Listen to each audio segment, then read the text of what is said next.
Hi Cancer, this is Jav. Welcome po sa ating channel. By the way, Cancer, this is your first half of the month of September. From September 1 to 15, 2025. Gamitin ang reading na ito bilang gabay lamang. Kung naka-resonate kayo, comment down.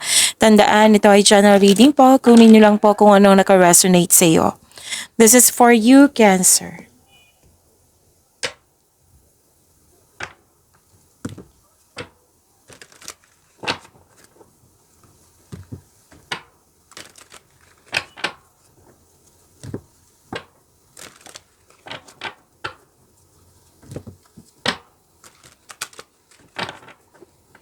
Para po ito sa iyo, Cancer, ngayong September 1 to 15, 2025.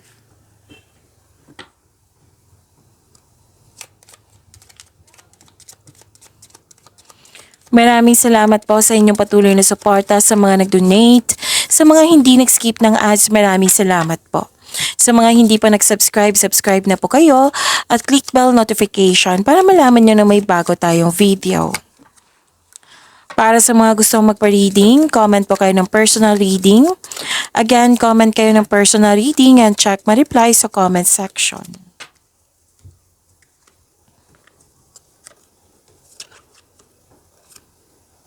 Okay, mas lumawak yung ambisyon nyo sa buhay. Cancer, may advice ang card nyo dito na habaan nyo po yung pasensya nyo. Oo. Tapos, habaan ng pasensya sa paggawa ng desisyon, habaan ng pasensya sa isang tao, sa isang sitwasyon, oo. Okay. May nakita ako ditong, anong tawag dito? May nakita ako ditong togetherness, meeting, reunion, party, special event, public event. Meeting, reunion yan.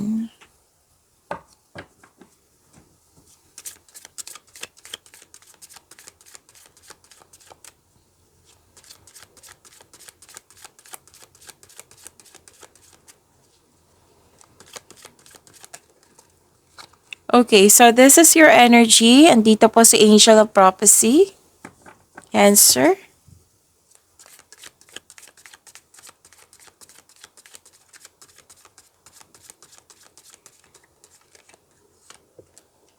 Wow, nakuha mo si Wheel of Fortune, Cancer. Andito po si Angel of Destiny. Ang ganda naman, Cancer.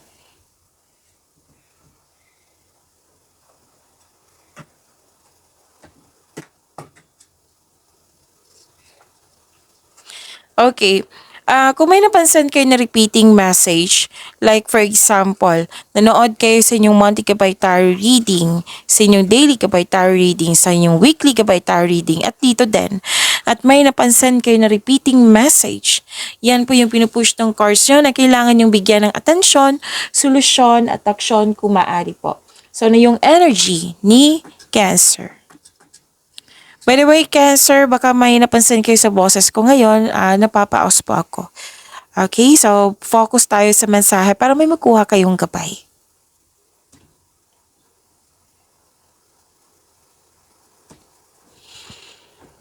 Okay, energy.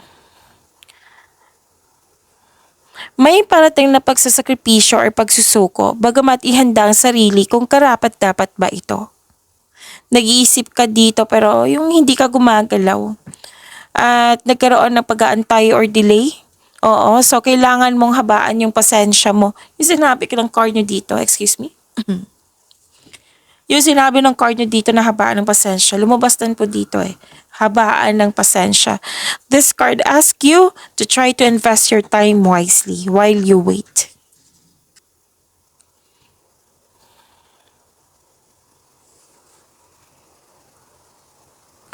Okay, nag-iisip kayo dito na like for example, any kind of situation to ha, pwede sa career and money, love life, personal life. Kasi may naisip dito na worth it ba magstay kasi ilang years na. So meaning to say, you want growth. Cancer. So pinag-isipan mo ito ng mabuti. Kung nag-aantay po daw kayo ng job opportunity or kontrata, kailangan talaga na habaan ng pasensya kasi alam mo daw na may proseso. So, kailangan maghintay. So, instead na ma-disappoint kayo, why not i-attract mo? Oo, by saying positive affirmation, dumating ka na kasi kailangan ka. Sana dumating ka sa right time. Sa perfect time. Example po iyan. Basta po may hinintay kayo, pwedeng sitwasyon, tao, pagkakataon. At ang sabi ng card dito, wag po daw kayo magdesisyon agad. Kaya nga, nire-require ng card yung kanina pa na habaan ng pasensya, wag kayo mag-decide agad. Lalo na sa pag-invest, or sa paggasta sa isang bagay, or di kaya tatanggapin mo yung offer ng tao. Yan, pag-isipan ng mabuti. Ang sabi ng card dito, kailangan niyo po ng time for reflection.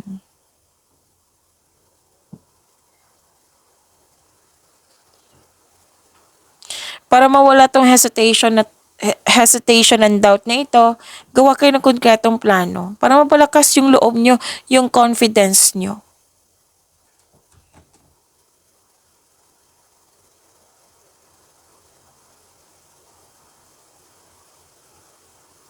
So to attract more blessings, let us say the power of affirmation. Let us say, andito ka sa Angel of Prophecy. I am waiting for a reason and I make the most of the time I am given to gain new insight. I am waiting for a reason and I make the most of the time I am given to gain new insight.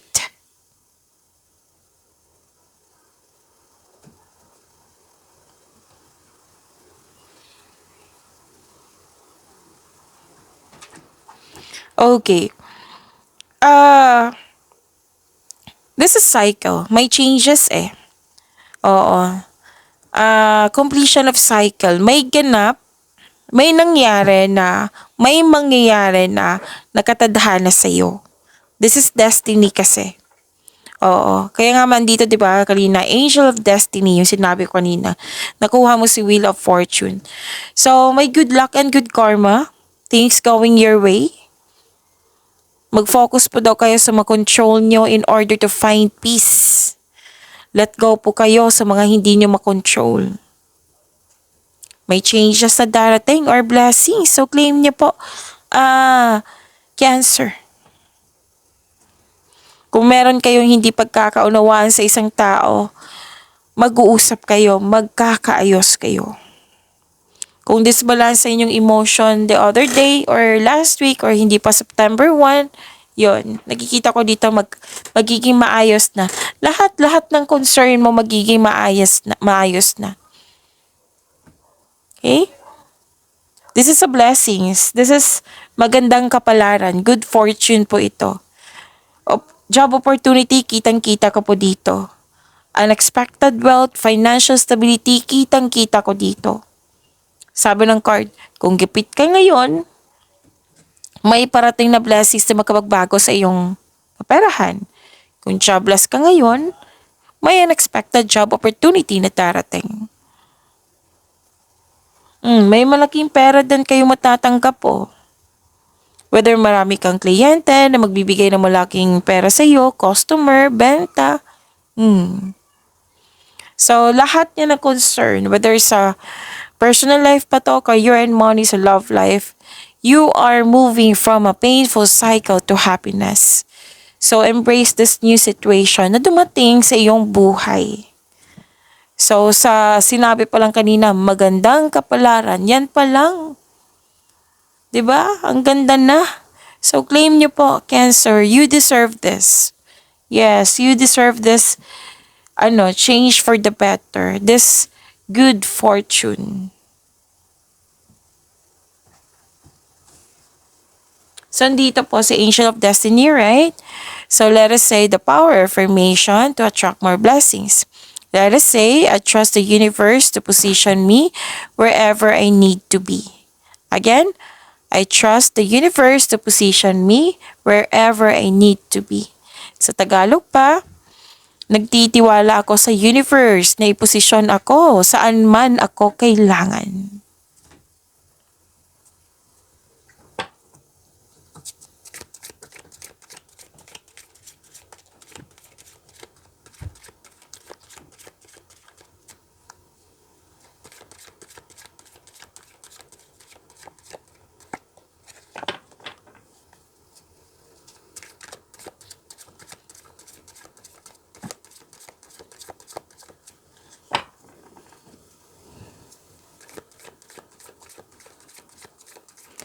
Career and money ni Cancer ngayong September 1 to 15, 2025.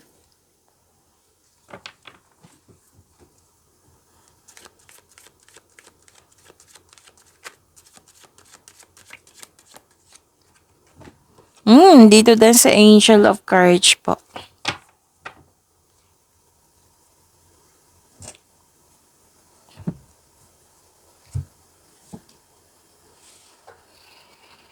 Okay, sa career and money niyo po, Cancer. Ganda nito. Sa career and money niyo po, Cancer, nakikita ko po dito na granted yung manifestation mo. Opo, may solid beginnings dito. Makakatanggap kayo ng mabuting balita. Oo, lalo na sa trabaho, any kind of application po. Kasi sa career and money na tayo eh.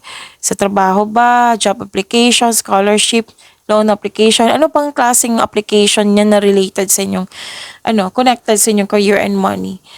Matatanggap po kayo. Yes, that is good news. Ang ganda. And ang ilan sa inyo kakasimula lang sa trabaho, sa negosyo. Ang sabi ng card dito, patuloy mo lang ang pagsisikap na ito, Cancer. Tutukan mo ng mabuti ang iyong mga ginagawa dyan. Kasi magkakaroon po ng self and financial growth.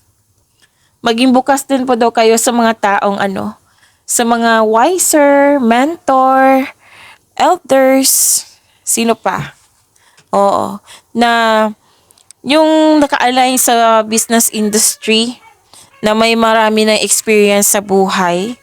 Oo. So, yun. Maging bukas po daw kayo sa mga advice nila. Kasi mga tulong to sa iyo para mas magkaroon ng growth. So, may parating naman sa ganang panimula sa workplace or sa negosyo. Mag-ingat kayo sa paggawa ng plano para magtagumpay ito. Ang ilan sa inyo, dine-develop nyo yung hobbies nyo, skills nyo, para magamit nyo pandagdag income. So, from here to here, very tutok kayo sa inyong trabaho.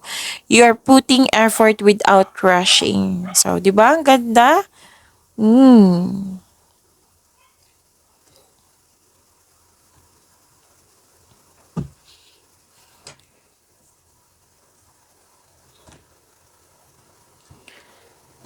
So, kung ikaw, okay.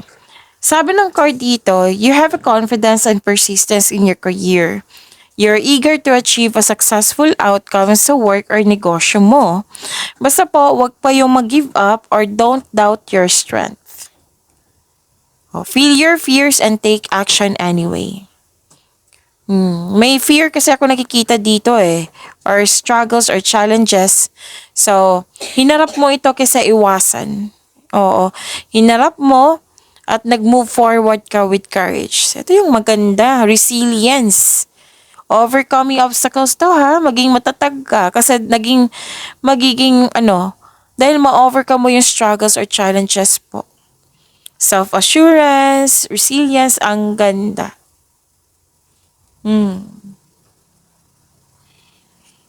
May deal nga ako nakikita dito nagkasundo kayo sa isang tao or nagtutulungan kayong dalawa.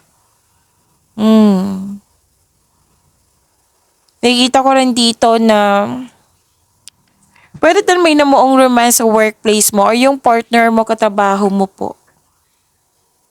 And pwede din may nakipag-teamwork sa'yo or makipag-business partner sa'yo. Actually, ang sabi ng card nyo dito, gusto mo yung career mo dahil nagbibigay ito ng financial stability sa iyong buhay at nagagawa mo din yung passion mo at the same time.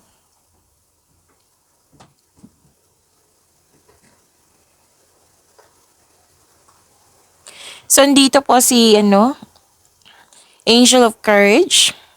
So, to attract more blessings, let us say the power of affirmation. Let us say, I trust in my abilities to stay strong. Again, I trust my ability to stay strong. Sa Tagalog pa,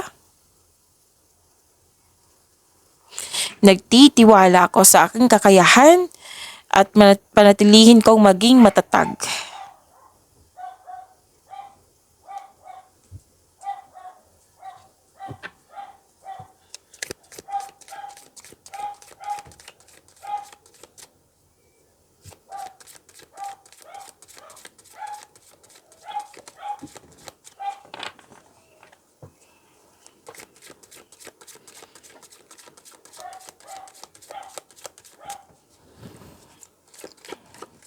Love life, self-love, partnership, and romance, si Cancer. Ngayon, September 1 to 15, 2025.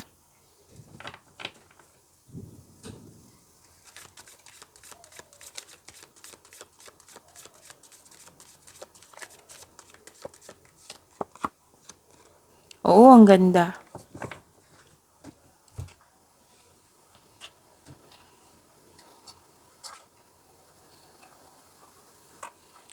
Nakikita ko dito, nagkaroon po ng you have a wonderful romance, loving, maalaga at compassionate partner. Pwedeng ikaw to, pwedeng yung partner mo, or ito yung parating sa'yo sa mga single dyan. May panahon sa pamilya, nagkaroon ng panahon sa pamilya, sa grupo ng tao, sa mga bata, or pwede din may nag-aalaga sa iyo na isang mother figure. Or pwedeng kayo ito na isang mother figure na may inalagaan kang pamilya.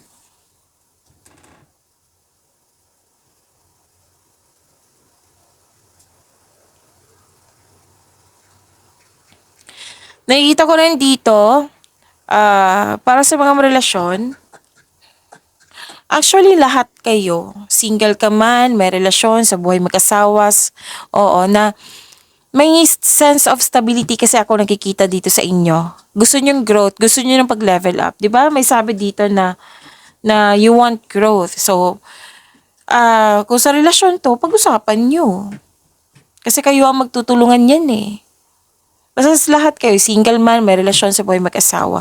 Naging hard worker kayo para makaipon, para makabili ng specific goal, or para mag-save ng money para sa future. Kayong lahat. Okay, so yung sense of stability nga. Nagtutulungan kayo, naging hard worker kayo. Pero then may nagbigay ng regalo sa'yo, alok, or pamanang parating.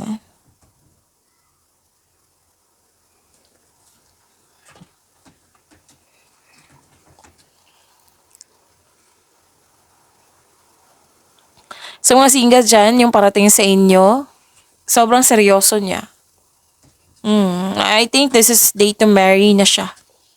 Sa mga single dyan. Kasi may sinabi ang card niyo dito na potential for deep love. Tapos, sa mga relasyon sa buhay mag-asawa, may dito sinabi ang card na kailangan magtiwala kayo sa isa't isa. Kasi ang isa sa inyo nagka-question na, ano ba to si Cancer, may malasakit pa ba to sa aming relasyon? Supportive pa ba to? Oh, may mga ganyan Pwedeng kayo at itong nag-iisip. Pwedeng kayo ito. Pwede din concern to para sa'yo. Concern to ng partner mo sa'yo. So, pag-usapan nyo.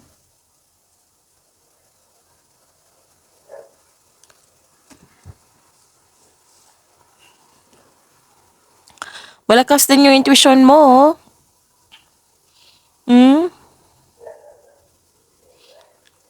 Okay, mas piliin niyo po dapat mas piliin niyo po yung magtiwala sa isa't isa, sa inyong sarili din, instead of overthinking or overanalyzing.